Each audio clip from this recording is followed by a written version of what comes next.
मित्रों नमस्कार, मैं मनोज सिंह आप सभी का स्वागत एवं अभिनंदन करता हूँ। हाँ, इसके पहले हम लोग जो है अलंकार ही अभी पढ़े। अलंकार में सिर्फ हमने आपको अभी सिर्फ अनुप्रास बताया, अनुप्रास और वक्रोक्त। हाँ, अनुप्रास के 5 भेद हो जाएंगे और वक्रोक्त के 2 भेद हमने आपको बताया था। चलिए आज इसी श्रृंखला में अभी हम लोग शब्द अलंकार के भेद पढ़ रहे हैं। तो इसमें देखते हैं, अगला है श्लेष अलंकार। श्लेष अलंकार को वैसे एक बार हम समझ लें कहते किसे हैं। श्लेष अलंकार का अर्थ होता है, श्लेष का अर्थ होता है चिपका हुआ। यहाँ 2 अर्थ आपको पता चले, जैसे शब्द में अर्थ आपका चिपका हुआ रहेगा, वहां पर आपको श्लेष अलंकार समझना है। यहाँ पर देखते हैं हमने लिख दिया है यहाँ श्लेष अलंकार। श्लेष अलंकार का अर्थ चिपका हुआ। अगर हम परिभाषा की बात करें, इसकी परिभाषा की बात करें तो इसका शाब्दिक अर्थ है चिपका हुआ। जहां किसी एक पद में अनेक अर्थ चिपके हों वहां पर श्लेष अलंकार होता है। और यहाँ हम देखें तो श्लेष अलंकार के 2 भेद हो जाते हैं, एक सभंग हो जाता है या इसी को भंग कहते हैं, और दूसरा अभंग होता है। तो सबसे पहले हम यही देखें कि इसकी परिभाषा अगर देखें, कभी से आपसे पूछ सकता है कि हाँ, एक ही अर्थ एक ही शब्द हो किंतु उनका अर्थ अलग अलग हो तो कौन सा अलंकार होगा, तो वहां पर श्लेष अलंकार होगा। श्लेष अलंकार के हमने आपको बताया 2 भेद हो जाएगा, एक सभंग हो जाएगा या भंग, और दूसरा अभंग। अब सभंग और अभंग की हम आपसे बात करें तो सभंग का अर्थ होता है कि जहां हम तोड़ सकें, जहां उसके अर्थ को एक शब्द से अर्थ को तोड़कर पद अगर हमको अर्थ प्राप्त हो तो वहां पर सभंग हो जाएगा। और अभंग जहां हम अर्थ को समझ सकें या अर्थात एक शब्द को तोड़ ना सकें, उसके पूरी पंक्ति से आपको पता चले, तो वहां पर अभंग हो जाएगा। तो आइए एक एक उदाहरण हम लोग देखते हैं। अभी सभंग और भंग को एक एक उदाहरण देख लेते हैं, उसके बाद अलग से आपको अन्य जो उदाहरण है विगत परीक्षाओं में जो पूछे गए हैं, ये उदाहरण आपको हम बताते हैं। ठीक है, अभी हमने क्या बताया है आपको कि श्लेष अलंकार की परिभाषा, श्लेष का अर्थ चिपका हुआ, अर्थात जहां एक शब्द के 2 या उससे 2 अर्थ प्राप्त हों वहां पर श्लेष अलंकार हो जाएगा। श्लेष अलंकार के 2 भेद हो जाएंगे, एक सभंग या भंग और दूसरा अभंग। तो आइए हम देखते हैं आगे। पहला इसका अगर देखें तो अलग अलग हो जाता है। हाँ, यहाँ पर हम देखें श्लेष अलंकार पढ़ रहे हैं। श्लेष अलंकार में सबसे पहले हम देखते हैं सभंग। सभंग या इसी को आप भंग भी कह सकते हैं। तो हमने आपको बताया श्लेष अलंकार के 2 भेद। ठीक है, एक देखते हैं भंग में। जहां इसकी परिभाषा अगर हम देखें तो क्या होता है, जहां एक पद का भंग, भंग मतलब अर्थ अलग करना, भंग करके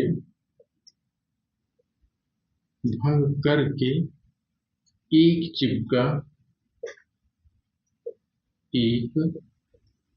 चिपका हुआ अर्थ निकाला जाए, चिपका हुआ अर्थ निकाला जाए तो हाँ, भंग पद श्लेष होता है। भंग पद श्लेष अलंकार होता है, श्लेष अलंकार होता है।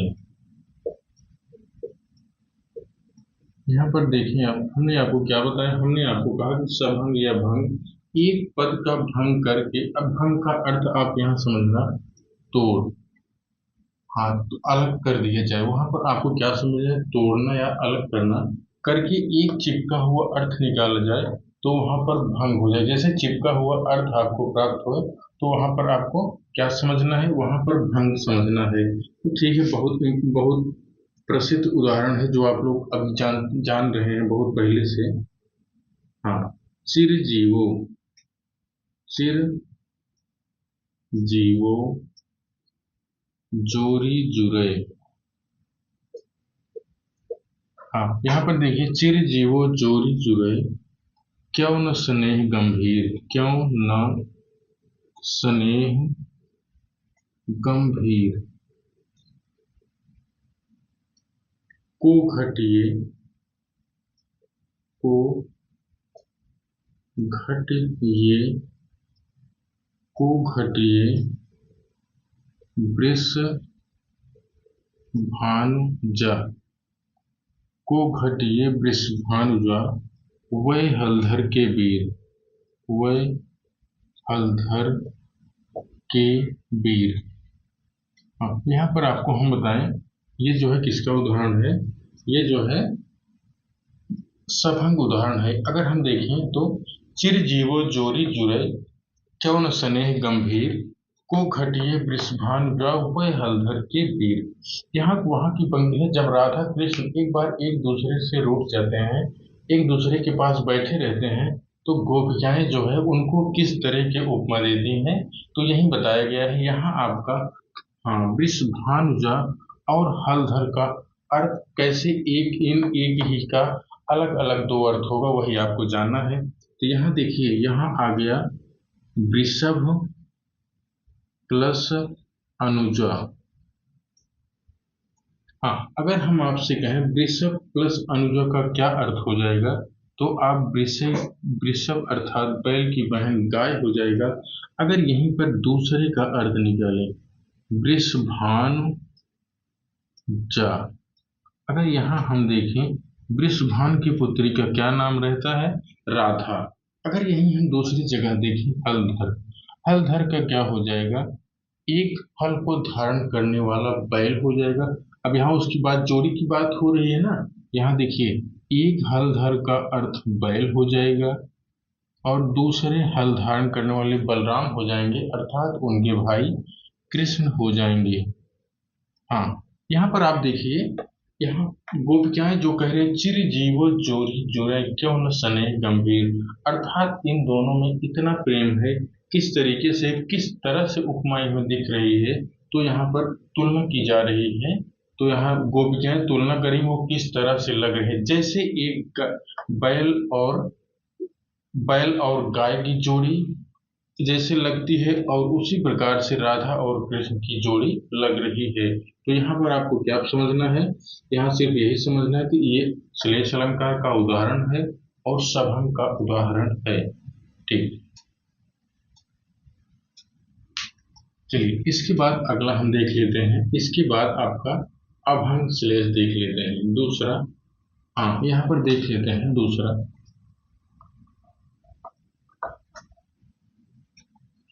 ये समझने के लिए दोनों अलग अलग आपको हम बता दे रहे हैं, उसके बाद इसके अन्य उदाहरण आपको हम बताएंगे। अभंग श्लेष, अभंग श्लेष अलंकार। यहाँ पर हम देखें अभंग का क्या हो जाएगा, इसकी परिभाषा अगर हम देखें तो परिभाषा वही हो जाएगा जहाँ एक पद का भंग कर चिपका हुआ अर्थ समझा जाए। तो यहाँ पर अगर हम इसकी उदाहरण देखें तो सबसे प्रसिद्ध उदाहरण है,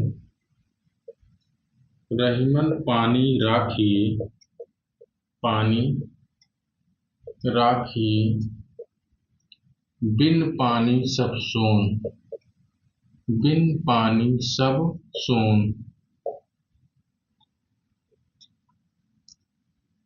हाँ, उसके बाद अगला है, पानी गए न उबरे,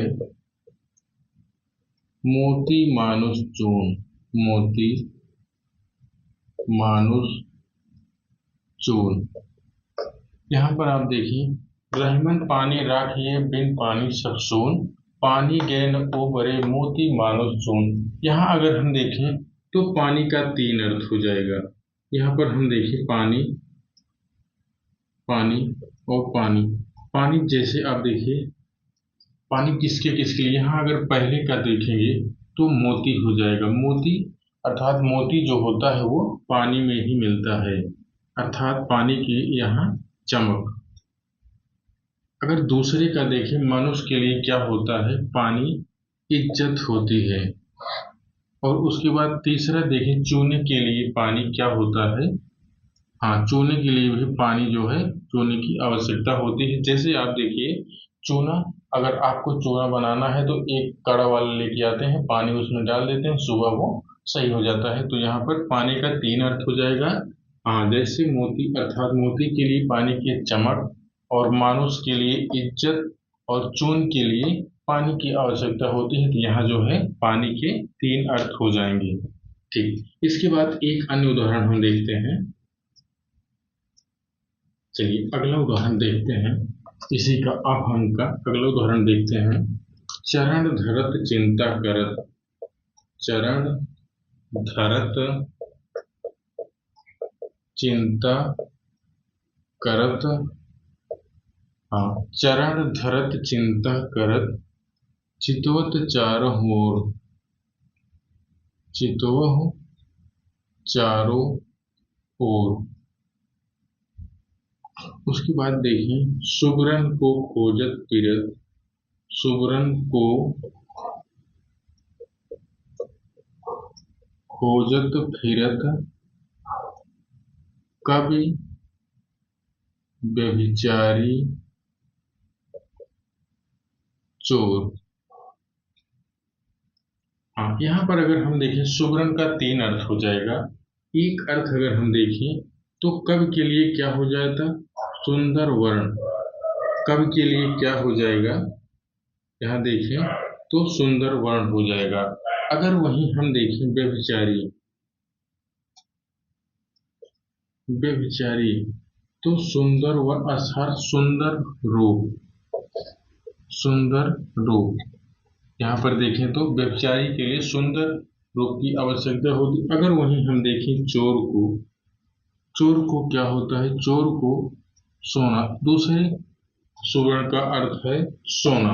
अगर यहाँ हम देखें चरण कर चिंता धरत, चितवत चारों ओर, सुबिरन को खोजत फिरत, कवि व्यभिचारी और चोर। तो यहाँ पर हम देखते हैं कवि के लिए सुवर्ण अच्छा अच्छे वर्णों की आवश्यकता होती है। अगर व्यभिचारी हम कहें तो सुंदर रूप, और चोर के लिए कहें तो सोना, क्योंकि चोर सोना जो है चोर के लिए ज्यादा जरूरी, चोरी करने के लिए सोना ही सही है। वैसे भी सोना इस समय बहुत महंगा हो गया है, तो इसलिए सोने को चोरी करना ज्यादा ठीक। यहाँ पर देखिए तीन अर्थ हो गया है। अगला हम देखते हैं, अगला कुछ अन्य उदाहरण हम देखें आपको बताएं। जैसे उसमें सीधा सीधा आपसे यही पूछेगा कि श्लेष अलंकार के उदाहरण कौन सा है। ठीक, यहाँ पर देखते हैं श्लेष अलंकार, श्लेष अलंकार के कुछ अन्य उदाहरण। हाँ, यहाँ पर हम देखें श्लेष अलंकार के कुछ अन्य उदाहरण है जो आपको देख लेना है। हाँ, यहाँ है अजव तरौना, ये आपकी परीक्षा में जरूर पूछा गया है। अजव तरौना, अजव तरौना ही रहेव, ही रहेव, श्रुति सेवक इक रंग, श्रुति सेवक इव रंग। हाँ, यहाँ पर आप देखिए, अच्छा यहाँ हो जाएगा इक रंग। हाँ, श्रुति सेवक इक रंग। अगर यहाँ हम देखें तरौना का, तरौना का दो अर्थ हो जाएगा। कान में पहनने वाला आभूषण, कान में पहनने वाला आभूषण। हाँ, कान में पहनने वाला आभूषण। अगर हम देखें दूसरा अर्थ इसका तरौना का क्या हो जाएगा, कमर में पहनने वाला, कमर में पहनने वाला आभूषण। हाँ, यहाँ पर हम देखें तो आभूषण का, हाँ तरौना का दो अर्थ हो जाएगा। अजो तरौना ही रहे श्रुत सेवक इक रंग। तो यहाँ पर तरौना का दो अर्थ हो जाएगा। कान में पहनने वाला, पहले का अर्थ हो जाएगा कान में पहनने वाला आभूषण, और दूसरा अर्थ इसका हो जाएगा कमर में, कमर में पहनने वाला आभूषण। जो महिलाएं पहनती हैं कमर में, वही तरौना कहा जाता है। पहला उदाहरण। आइए दूसरा उदाहरण हम देखते हैं। माया महाठगनी, माया महाठगनी,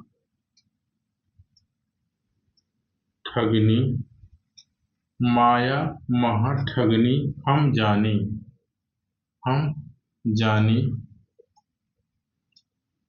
तिरगुन,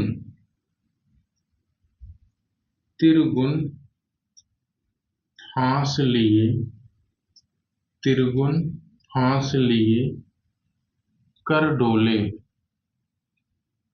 कर डोले, बोले मधुरी बानी, बोले मधुरी बानी। हाँ, यहाँ पर देखिए अगला आपका, माया महा ठगनी हम जाने, तिरगुन फांस लिए कर डोले, बोले मधुरी बानी। हाँ, इसका अगर हम देखें तिरगुन का तो दो अर्थ हो जाएगा। अगर हम यहाँ पर पहला देखें तो तीन गुण क्या हो जाएगा, सत्व हो जाएगा, और उसके बाद रज हो जाएगा और तम हो जाएगा। यहाँ पर तीन गुण ये हो गया। अगर हम दूसरा अर्थ इसका देखें तो तीन गुणों वाली रस्सी, तीन गुणों वाली रस्सी, वाली रस्सी। ठीक है मित्रों, हम लोग देखते हैं। हाँ, श्लेष अलंकार पढ़ रहे हैं। श्लेष अलंकार के कुछ अन्य उदाहरण आपको हम बता रहे हैं। अजो तरवना ही रहो श्रुत सेवक एक रंग, इसमें भी श्लेष अलंकार होगा। कैसे होगा, यहाँ पर तरवना का दो अर्थ हो जाएगा। एक तरवना का अर्थ कान में पहनने वाला, जो महिलाएं पहनती हैं कान में पहनने वाला आभूषण, और दूसरा कमर में जो पहना जाता है उसे भी तरवना कहते हैं। अगर वहीं दूसरे उदाहरण की बात करें तो माया महा ठगनी हम जानी, तिरगुन फांस लिए कर डोले, बोले मधुरी बानी। यहाँ अगर हम देखें श्लेष कहाँ होगा, तो श्लेष तीन तीन गुणों वाली रस्सी को भी कहते हैं, और तीन गुण सत्व रज और तम को तीन गुण कहते हैं। तो यहाँ पर उदाहरण आप देखें तो ये उदाहरण श्लेष अलंकार के हैं। हमने आपको अभी बताया है दो तीन उदाहरण, सिर्फ भंग और अभंग का दो दो उदाहरण। उसके बाद अन्य उदाहरण जो इनसे आपसे पूछा जाएगा कि कौन सा उदाहरण है, तो आपको सीधे बता देना है श्लेष अलंकार का उदाहरण है। ठीक है, आपकी परीक्षाओं के लिए हो सकता है कि थोड़ा सा जो हम बता रहे हैं यहाँ से अगर दो तीन प्रश्न आपका आ जाएगा तो बहुत अच्छी बात रही, क्योंकि अलंकार देखिए हम आपको बताएं, अलंकार आपको तभी समझ में आएगा जब आप या तो पंक्तियों को रट लेंगे या तो उसको समझ लेंगे। दो ही तरीके से आएगा। अगर समझ नहीं पाएंगे, समझ आपकी नहीं बनेगी, तो अलंकार गड़बड़ हो जाएगा। इसलिए अलंकार, काव्य शास्त्र आपको अच्छे ढंग से पढ़ना है। काव्य शास्त्र, अलंकार, भाषा विज्ञान और व्याकरण बहुत अच्छे ढंग से यहाँ मजबूती आपको बना लेना है। अगर सिलेक्शन लेना है तो यहीं से मजबूती आपकी बनेगी। ठीक, अगला देखते हैं। अगला हाँ, महत्वपूर्ण ये भी उदाहरण है। मेरी भव बाधा हरो, मेरी भव बाधा हरो, राधा नागर सोय, नागर सोय। हाँ, यहाँ पर देखें हमने कहा मेरी भव बाधा हरो, राधा नागर सोय। उसके बाद दूसरी पंक्ति है, जा तन की, जा तन की, जा तन की झाई परे, झाई परे, श्याम हरित द्रुत होए, द्रुत होए। हाँ, यहाँ पर आप देखिए मेरी भव बाधा हरो, राधा नागर सोई, जा तन की छाई पड़े, श्याम हरे द्रुत हुए। यहाँ पर राधा कृष्ण की वही बात हो रही है, जैसे राधा श्री कृष्ण के समीप आ जाती हैं, श्यामले रंग में भी कितना सुशोभित होने लगती हैं, क्योंकि इनका कोई प्रभाव नहीं पड़ पाता है। तो यहाँ पर क्या हो जाएगा, यहाँ पर हाँ, यहाँ पर श्लेष अलंकार हो जाएगा। अगर इस उदाहरण की हम बात करें, अगला उदाहरण देखें। हाँ, अगला उदाहरण जो रहीम, अगला उदाहरण है जो रहीम गति दीपक की, गति दीपक की कुल कपूत की सोए,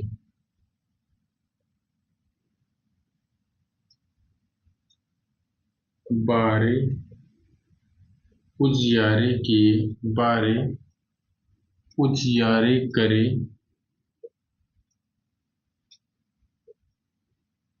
बड़े अंधेरो होए, बड़े अंधेरो होए।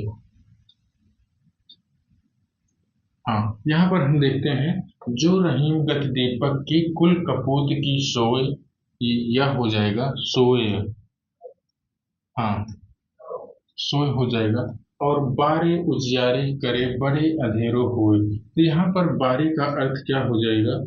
जलना।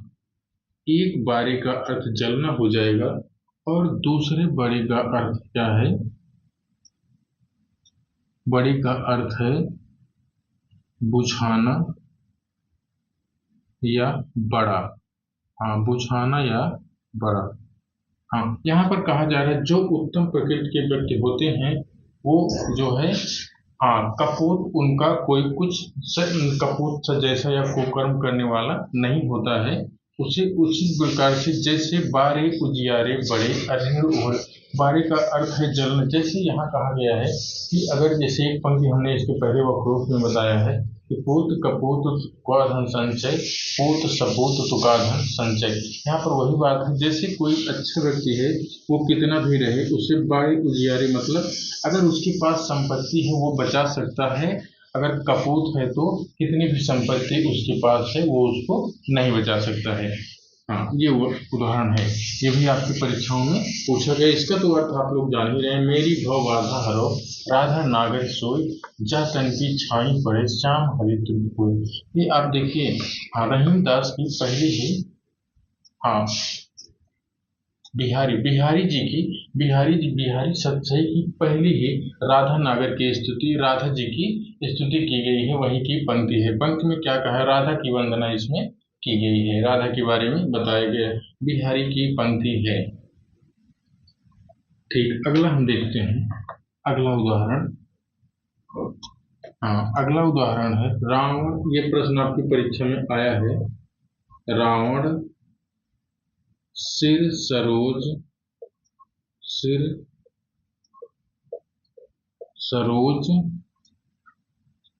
वनचारी। रावण सिर सरोज वनचारी, चल रघुवीर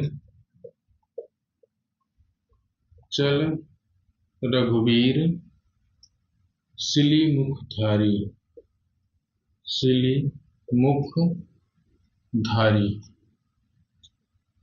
हाँ, यहाँ पर देखिए, हम सिलीमुख का दो अर्थ हो जाएगा। एक सिलीमुख का अर्थ बाण हो जाएगा और तीसरे सिलीमुख का अर्थ क्या हो जाएगा? भ्रमर हो जाएगा। हाँ, अगला उदाहरण हमने आपको आज श्लेष अलंकार के बारे में बताया है। श्लेष अलंकार के दो भेद। श्लेष का अर्थ होता है चिपका हुआ, अर्थात एक ही शब्द के दो अर्थ आपको जहां मिले वहां पर श्लेष अलंकार करना है। श्लेष अलंकार के दो भेद हो जाएंगे, एक सभंग और दूसरा अभंग। तो हमने कुछ उदाहरण आपको बताया, कुछ उदाहरण जो लगभग परीक्षाओं में यही इतने उदाहरण श्लेष अलंकार के आपसे पूछे गए हैं। तो यहाँ पर अंतिम देखते हैं, रावण सिर सरोज वनचारी, चल रघुवीर श्रीमुखधारी। यहाँ पर दो श्रीमुख का दो अर्थ हो जाएगा, एक बाण हो जाएगा और दूसरा भ्रमर हो जाएगा। तो मित्रों, आज इतना ही। आज हम लोग सिर्फ श्लेष अलंकार पढ़े हैं। श्लेष अलंकार थोड़ा थोड़ा, क्योंकि आप लोगों के पास इतना ज़्यादा समय नहीं है कि पढ़ पाएं। हाँ, ये थोड़ी थोड़ी क्लास एक एक दो दिन में दिया जाएगा, धीरे धीरे पढ़ते रहिए। ठीक है, आज के लिए बस इतना ही। आगे की क्लास में हम यमक अलंकार आपको बताएंगे। ठीक है मित्रों, नमस्कार।